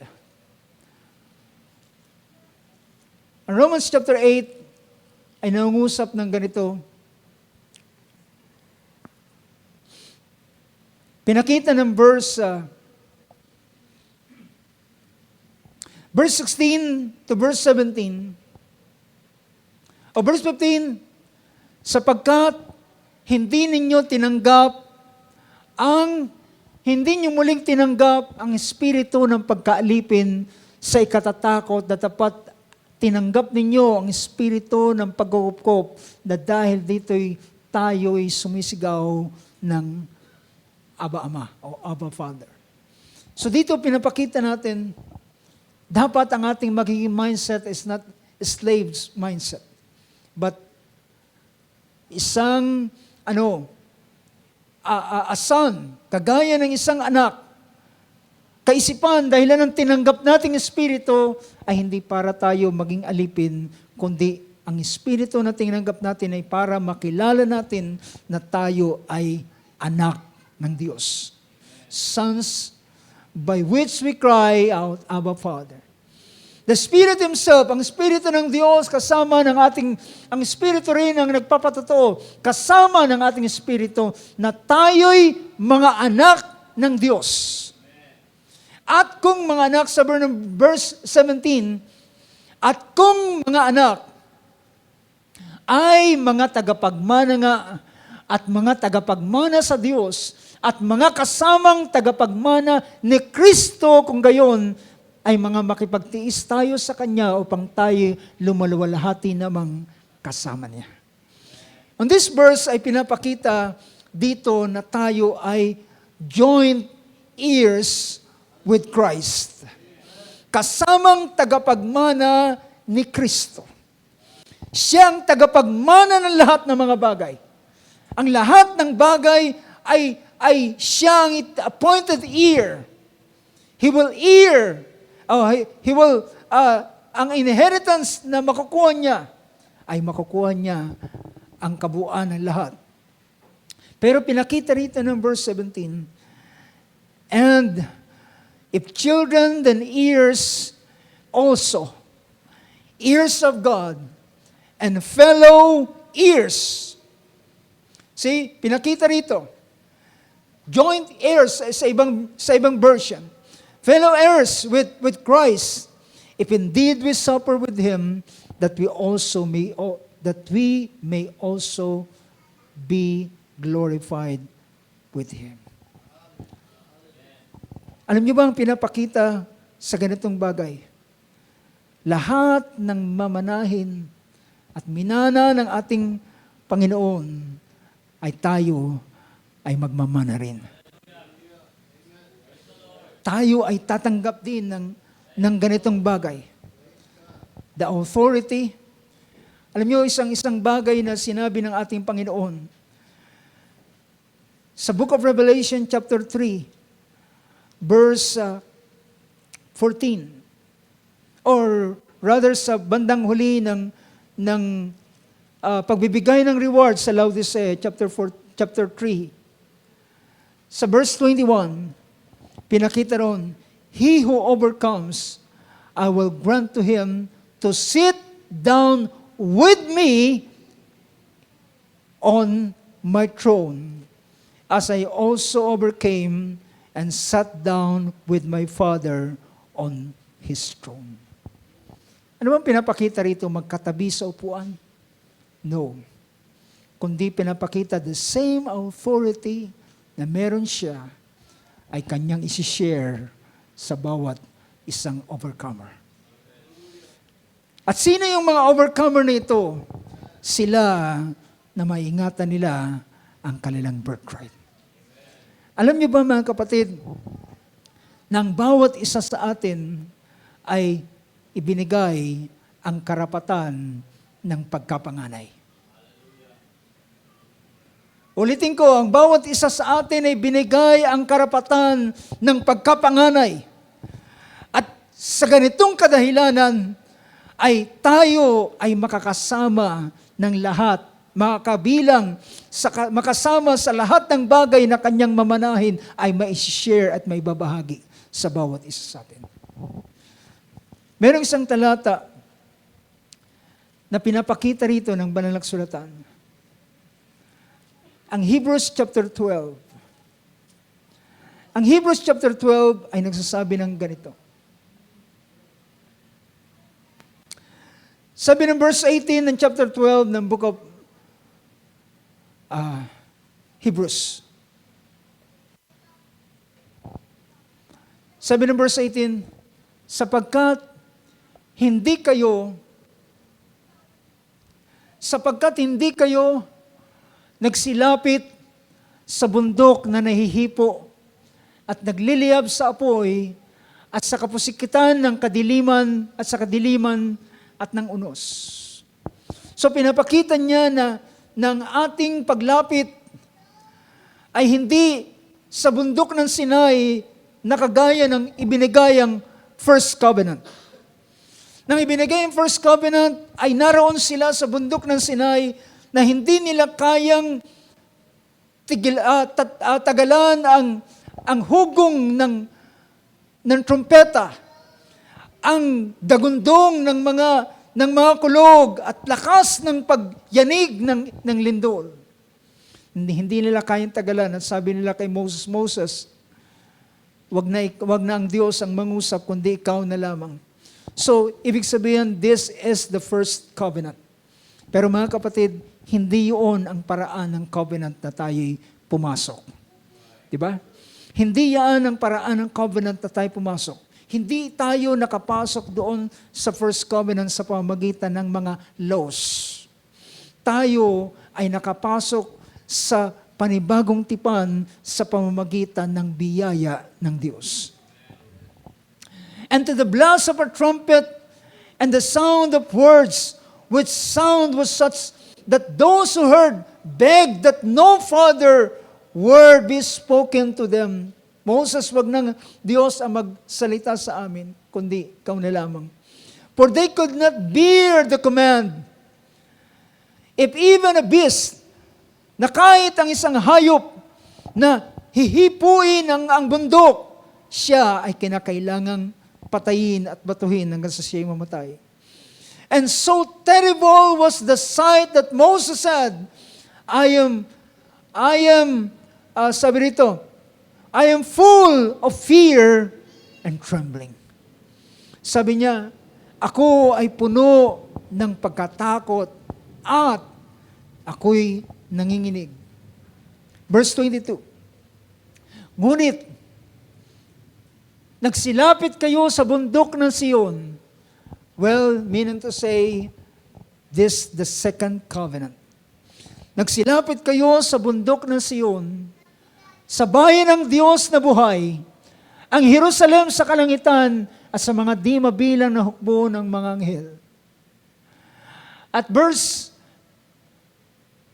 next verse, sa pangkalahatang pulong at iglesia ng mga panganay na nangatala sa langit at sa Diyos na hukom ng lahat at mga espiritu ng mga taong ganap na pinasakdal. Alam niyo, ang wikang Ingles ay nagsasabi ng ganito, but you have come to Mount Zion and to the city of the living God, the heavenly Jerusalem, and to myriads of angels, to the general assembly and church of the firstborn.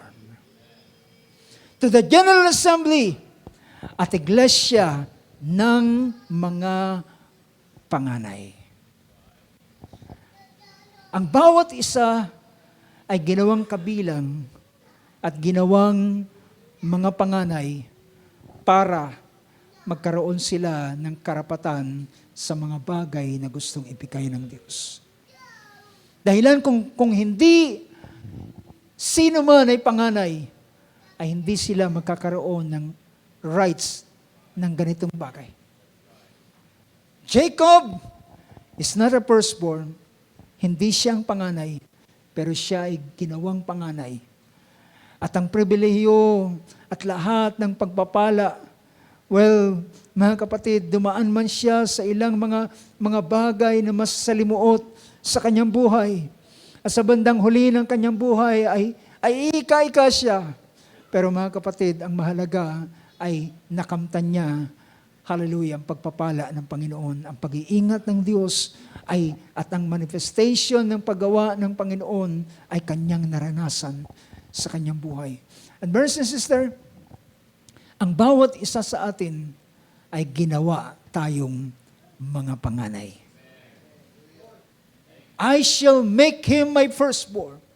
So ano yung mga pribileyo na pinakita natin doon kay David?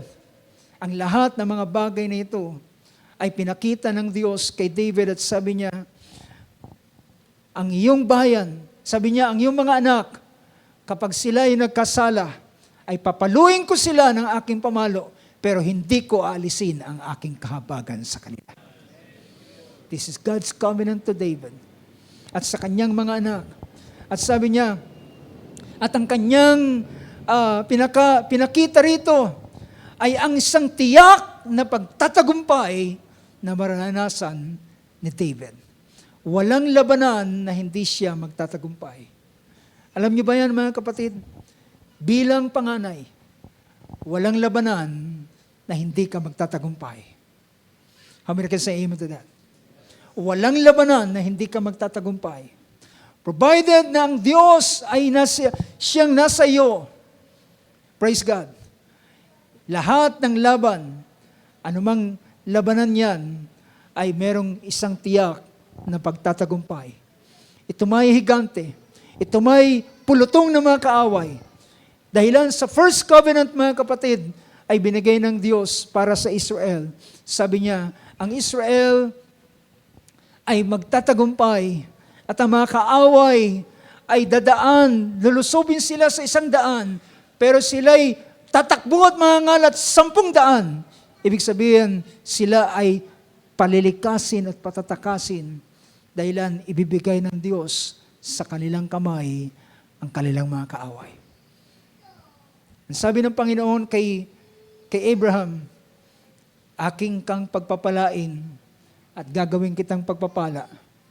Aking pagpapalain na magpapala sa iyo, ngunit aking susumpain ang mga susumpa sa iyo. Do you know, brothers and sisters, bago tayo magtapos, ang Espiritu Santo na ating tinanggap ay siyang tanda ng ating pagkapanganay. Ito'y pinakita ng sabi ng Banal na Kasulatan, verse 13, ng Ephesians, in Him you also, after listening to the message of truth, the gospel of your salvation, having also believed, you were sealed with that Holy Spirit of promise, who is given as a pledge of our inheritance with a view to the redemption of God's own possession to the praise of His glory. Sabi niya, na nang tayo sumampalataya, sabi riyan, at tayo tinatakan ng Espiritu Santo na ipinangako, sabi kang Tagalog. At sabi niya, mula nang kayo magsampalataya, ay kayo tinatakan ng Espiritu Santo na ipinangako. Ng verse 14, na siyang patotoo sa ating mana. Ito yung pinaka-pledge. Ito yung hahawakan mo at dapat mong panatilihin.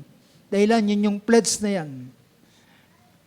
Ang dapat mong gawin sa pledge na yan, sa tanda na yan, ay ingatan. Huwag mo yang ipoforfeit. Huwag mo yang ibibigay sa kung anumang bagay. Huwag mo yang ipagpapalit sa tinapay. Huwag mo ipagpapalit sa kalayawan. Huwag mo ipagpapalit sa kasalanan. Huwag mo ipagpapalit sa pansamantang pleasure dito sa ibabaw ng sanlibutan. Dahil lang pwede yang mawala.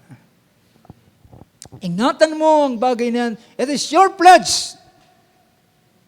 Yan ang iyong ingatan hanggang sa araw na yon. Ang tatak ng Espiritu na sinabi na Apostol Pablo sa kanyang pangungusap, grieve not the Holy Spirit of God whereby you are sealed until the day of His pure redemption. Do not grieve the Holy Spirit because whereby you are sealed until the day of your redemption. Hold on to that pledge. Alam niyo ba, mga kapatid, merong isang pangyayari sa Banal na Kasulatan. Ito ay pangyayari, isang hindi magandang pangyayari sa buhay ni Judah. Si Judah, meron siyang anak. Ang kanyang panganay ay nag-asawa kay Tamar. Ngunit ang kanyang anak ay masama at pinatay at siya'y namatay. At si Tamar ay ibinigay doon sa sumunod na anak ni Judah. Ngunit, dahilan ayaw ng anak ni Judah, si kung hindi magkamali, na ibigay yung kanilang magiging anak na ang pangalan ay sa pangalan ng kanyang panganay na kapatid. So, hindi dahilan ayaw niya siya pinatay ng Panginoon. Ngunit merong kaisa-isang anak si Judah, ngunit hindi niya ibinigay kay Tamar sa takot niya na mamatay din ang kanyang anak. Si Tamar ay nagsuot ng kanyang widow dress. Pero dahilan lumaki na ang sabi sa kanya, magantay ka paglaki ng aking bunsong anak. Bibigay ko siya sa iyo. Dahil para sa kanila, ang lineage ay napakalaga, ang maging anak ay napakalaga. Yun ang magdadala ng pangalan sa kanilang pamilya. Lumaki na ang anak ni Judah. Hindi ginawa ni Judah ang kanyang pangako. At si Tamar ay umalis, at habang si Judah ay naglakbay, dumaan siya sa isang lugar at si Tamar ay nagkunwaring isang prostitute. And to cut the long story short, nagbuntis si Tamar na akala ni Judah siya isang prostitute. Pero bago naganap, ay sabi niya, anong ibibigay ko sa iyo? Ang hihingin mo sa akin, sabi niya, bigyan mo ko ng kambing at ganitong mga bagay. Sabi niya, wala akong dala. Anong katibayan na pwede ko ibigay sa iyo? Sabi niya, iwanan mo sa akin ang iyong tungkod at ang iyong signet. Binigay sa kanya yung tungkod at ang kanyang signet. Pero, nang ipapadala na ni Judah yung kanyang bayad doon sa prostitute para mabawi niya yung tungkod at yung signet ring niya, ay wala na silang makitang prostitute. At sabi ng mga taga roon, walang prostitute sa lugar dito. Walang prostitute sa lugar dito. Pero, isang araw na na-reveal ang isang katotohanan, si Tamar ay naglilihi. Pero sa haba ng panahon, mga kapatid, ay iningatan niya ang pledge na ito. Dahilan ito lamang ang patunay para ipakita niya na siya ay karapat-dapat. At ang siya ay dapat na mamatay dahilan sabi ng hatol sa kanya, kailangan siyang sunugin at siya'y mamatay dahilan she played the harlot. Pero nang siya ay inuusig na, sabi niya, bago niyo ko patayin, kilalanin niyo muna kung kanino ang tungkod na ito at ang signet na ito. At kapag nakilala niyo ang signet at ang tungkod na ito, siya ang ama ng aking anak na dinadala. At nakilala ni Judah na yung kanyang tungkod at kanyang signet. At sinabi ni Judah, mas matuwid ka kaysa sa akin. What I mean to say, brothers and sisters, ingatan natin ang Espiritu ng Diyos sa ating buhay. Huwag mong ipagpapalit sa anumang mga bagay. Huwag mong ipagpapalit sa kasalanan. Huwag mong ipagpapalit sa kalayawan. Huwag mong ipagpapalit sa anumang bagay dito sa mundong ito. Ang Espiritu ng Diyos na iyong taglay-taglay. Huwag mong pabayaan na mag-grieve ang banal na Espiritu. Dahilan, kapag ito'y nag-grieve, hallelujah, pinakita ng banal na kasulatan, kapag yan ay nawala, kapag yan ay yung nawala, praise God, ang karapatan ay, hallelujah, ng biyaya at ng blessing na ito.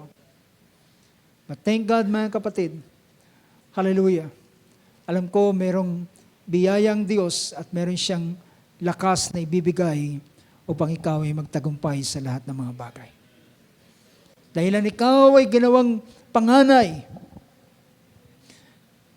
ang kalakasan na yan ay ginagawad ng Panginoon sa bawat isa. I shall make him my firstborn. Alam niyo, ang Bottom line ng mga bagay na ito na ating binibigyan ng pansin, ang tiyak na pagtatagumpay ay ipinangako ng Panginoon sa kanyang ginawang panganay. Hallelujah. I shall make him my firstborn, the highest of the kings of the earth. My loving kindness, sabi rito ng sumunod na verse, my loving kindness will keep him forever. Ang aking kagandang loob ay mag-iingat sa kanya magpakailan-kailan pa man, at ang aking tipan and my covenant shall be confirmed to him. Ang aking tipan ay aking pagtitibayin sa kanya at maisa sa katuparan sa kanya. Napakabiyaya ng Diyos, mga kapatid. Wala tayong karapatan sa ganitong mga bagay. We're just like Jacob. Hallelujah. Pero tayo ay binigyan ng ganitong privilege. Nagkaroon ng Nagkaroon ng cross. Nagkaroon ng pagpapalit na yung dapat, na hindi dapat, ay inilagay sa isang posisyon. Ang walang karapatan ay binigyan ng karapatan. Nagbukas siya ng tinatawag na hindi yung mga statutes, hindi yung mga ordinances. Dahilan, based on ordinances at ilang pang mga bagay, hindi tayo magkakaroon ng ganitong klaseng karapatan. Pero dahilan, ang sabi ni Paul, lahat ng kautusan, lahat ng mga palatuntunan, lahat ng ito ay pinako doon din naman sa cross.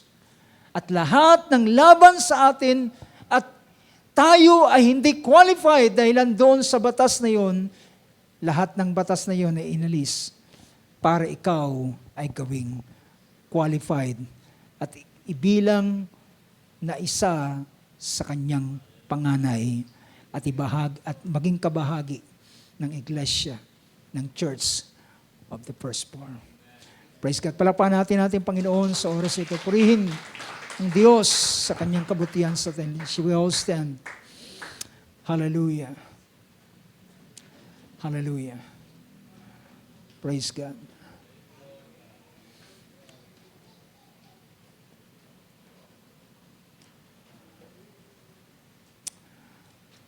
Hallelujah.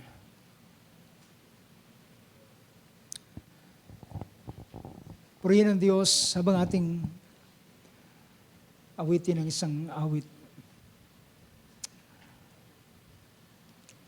Meron isang awit na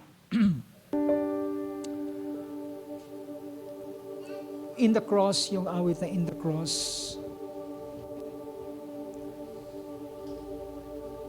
where my glory, awitin natin ang awit na yan. Kung wala ang cross na ito,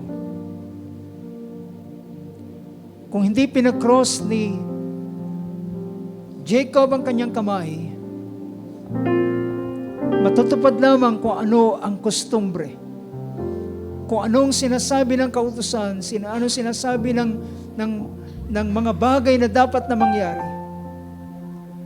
At habang pinag-cross ni Jacob ang kanyang kamay, si Joseph ay nagreklamo. Sabi niya, Ama, inilagay ko ang panganay sa iyong kanan at ang bunso ay sa iyong kaliwa. Sabi niya, nakakamali ka. At sabi ni Jacob, ginawa ko ito intentionally. Alam ko, Joseph, pero ginawa ko ito by intention. Praise God. Let's sing the song. Thank you, Lord Jesus. Ating yuko ating mahulo sa oras na ito. You know, brothers and sisters, alam nyo ba na kagaya na ating napakinggan, hindi basta kinuha ang birthright kay Esau, binayaran ito ng halaga.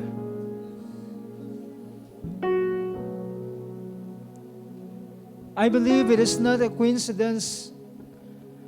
Ang sabi nito ng banal na kasulatan, and Esau said to Jacob, please, let me have a swallow of that red stuff there. Bayaan mong bigyan mo ako ng mapulang bagay na yan na iyong niluluto. At yun ang ginamit na pambayad ni Jacob doon sa pagkapanganay kay Esau. Sabi ng banal na sulatan, Colossians chapter 1, verse 12, tayo ay ginawa niyang qualified. He who rescued of giving thanks to the Father who has qualified us to share in the inheritance of the saints in light. Binayaran ng halaga para tayo ay maging panganay. Binayaran ng halaga upang tayo makabilang sa mga panganay at upang tayo, we are not qualified, pero siyang gumawa ng daan para tayo ma-qualified sa lahat ng mga inheritance na dapat na ibigay niya sa panganay. Tayo tulog sa panalangin at pagpapasalamat, Amang Diyos. Maraming salamat sa iyong dakilang panukala, Panginoon. Salamat sapagkat ikaw ay perfect, Lord, sa iyong dakilang panukala. You're perfect in wisdom. Ang lahat ng iyong dakilang plano, Panginoon, ay iyong isinagawa, O Lord God. At totoo na wala kaming anumang bagay na, hallelujah, pwedeng asahan sa aming sarili, Panginoon. We're lost, Lord. Kami ay hindi maaari magkaroon ng ganitong karapatan, Panginoon. But Lord, salamat sa cross. Salamat sa cross. Salamat sa iyong krus, Panginoon, na sa pamamagitan ang hindi karapat-dapat ay naging dapat. Ang isang liko ay ginawa mong matuwid. Ang isang makasalanan ay yung inaring ganap at ginawa mong marapat sa mga biyaya at pagpapalang ito. Salamat, Panginoon, at ginawa mo kaming kabahagi sa mga panganay, Panginoon. At ibinilang sa iglesia ng mga panganay at tinawag the church of the firstborn. Iglesia ng mga nilalang mo, Panginoon, na ang kanilang pangalan ay nakasulat sa langit at nakatala sa sangkalangitan. Ay yung sinabi sa mga alagad na bumalik na huwag kayong matuwa dahilan ang demonyo ay nagpapasakop sa inyo, kundi magalak kayo dahilan ang inyong pangalan ay nakasulat sa langit. Lord God, salamat sa pribilehiyong ito na kailanman ay hindi namin pinagpagalan, kundi ikaw ang gumawa ng dakilang paraan upang kami ay makabahagi sa ganitong bagay. At ngayon kami bilang kabahagi ay nais naming pahalagahan ito kagaya ng pagpapahalaga ni Jacob. Kagaya ng pagpapahalaga ni Jacob at kagaya ng kanyang pag-iingat na kanyang ginawa sa kanyang buhay sapagkat nakatingin siya doon sa pagpapala, doon sa blessing, hallelujah, doon sa mga bagay na yung inilaan, Panginoon, sa kanyang unahan, O Lord. Praise God, Panginoon Diyos. Maraming salamat sa oras na ito. Ikaw ang Diyos na mag-iingat sa bawat isa sa amin. Bilang mga panganay, Panginoon, binigyan mo ng isang pribilehyo, hallelujah, ng isang pagtatagumpay, Panginoon, ang bawat isa na iyong mga anak, O Lord God. O Panginoon, daraan kami sa ilang mga bagay sa aming buhay.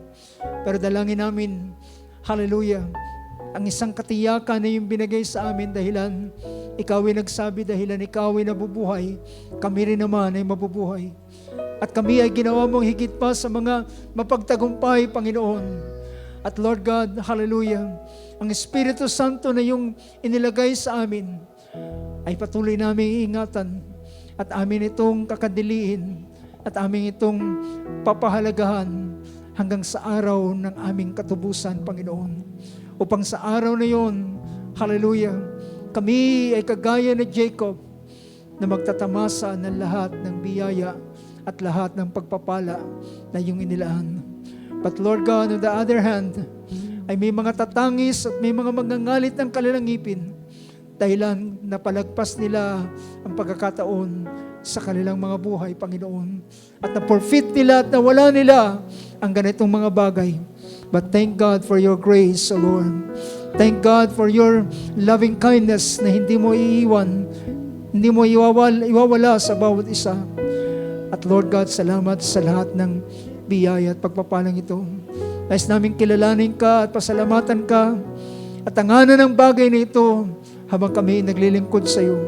Pinupuri namin ang iyong banal na pangalan at itinataas ka sa oras na ito sa pangalan ng aming Panginoong Kristo Jesus.